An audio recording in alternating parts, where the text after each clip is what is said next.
hilarious. Hello everyone, as you can see I have Melody and Neil for the first time properly. Hooray!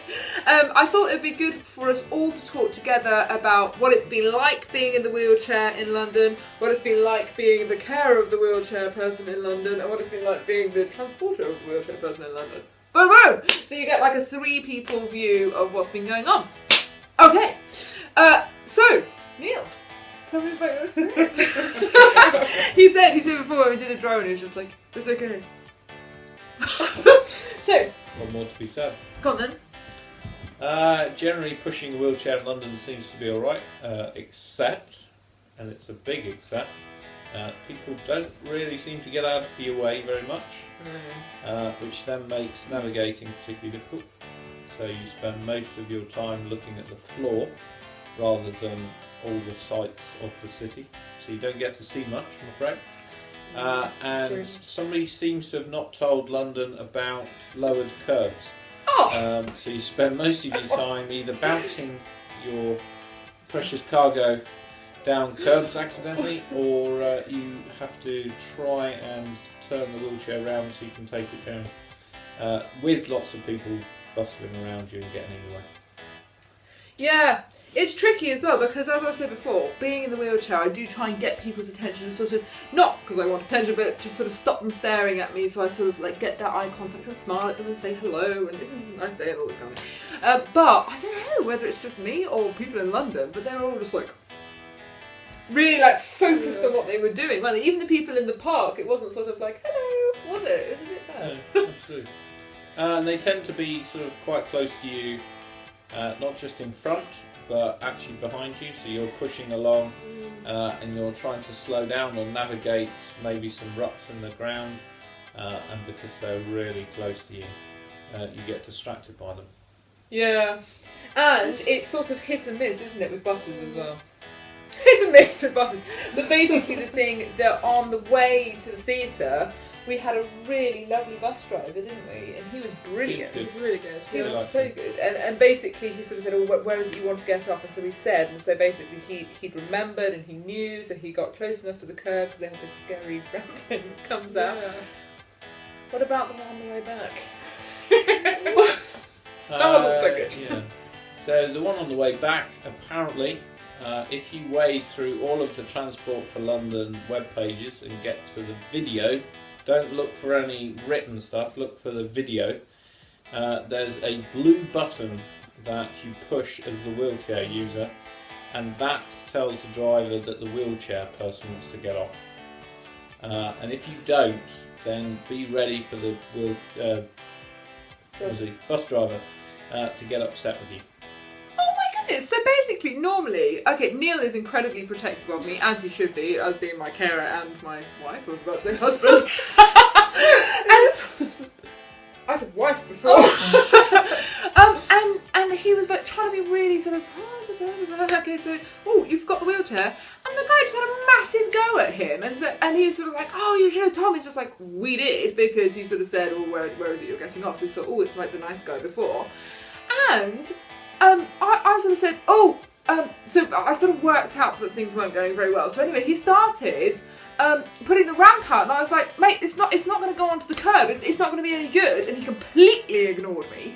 And then so there was the curb like that, and the ramp came like that, and so it was impossible for me to get down the ramp and onto the curb, and so I fell off the bus, which I'm not very happy with. No, we're not. No. And so we've actually got some speaking of. So we're going to sort that out. Boom. So the golden suggestion, rule, suggestion, I don't know, is if the bus driver lowers the ramp and it doesn't go onto the pavement, tell him that it's not reached the pavement, tell him that you can't get off with it the way it is. I believe they're supposed to be trained on how to do all of this, so they shouldn't proceed with it. The guy we were dealing with seemed like he didn't actually want to stop again. He just seemed to want to get on with what he was doing. Yeah. It was interesting though because while we were waiting for our train, another lady using a wheelchair came in, and we sort of she looked like she was sort of Londony because she had like the scarf and the posh handbag and all this kind of thing. I'm just a country mouse, I don't really know anything about the city. Anyway, and so I talked to Harriet and said, you know, what's it like for you travelling in London? And she was just like, do you know what? Some of the bus drivers and train people, they're brilliant, and others are just terrible.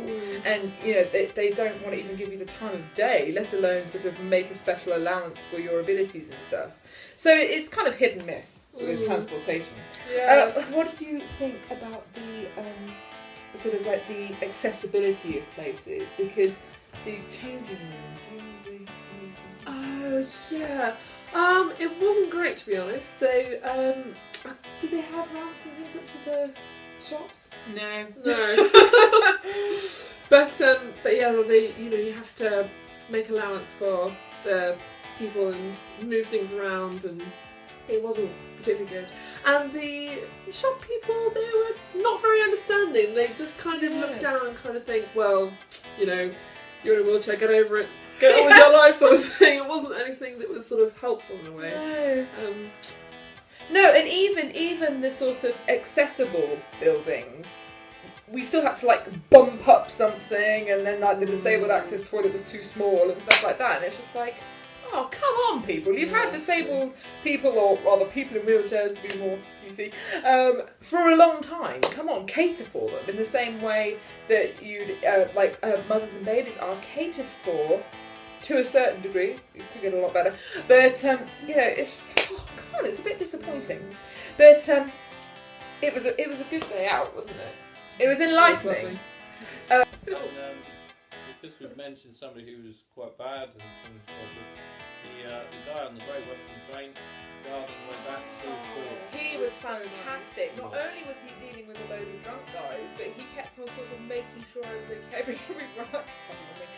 He kept sort of reassuring me that he hadn't forgotten me, that he knew that I was getting off because we get off at an unmanned station, and so it's the thing that we rely on somebody to sort of help with the ramp and things. And he was just brilliant. Even though she was lying down on the train and people were walking by and things, but he was very he was amazing.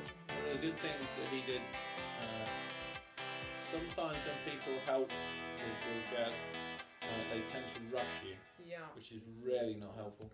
But he actually took his time, even though the train was 45 minutes late, he didn't rush, he didn't stress us out, so he was very good. He was very good. And in the same way that we're going to sort of write a letter of about the bus driver, we're also going to write about the lovely guard man and sort of try and go, look, this guy is really good. I mean, I was going like this to sort of get his attention when I was saying thank you, and he held my hand. I was like, thank you so much. It's so good. But anyway, it was lovely, and it was a lovely day out, which we will talk about in a minute.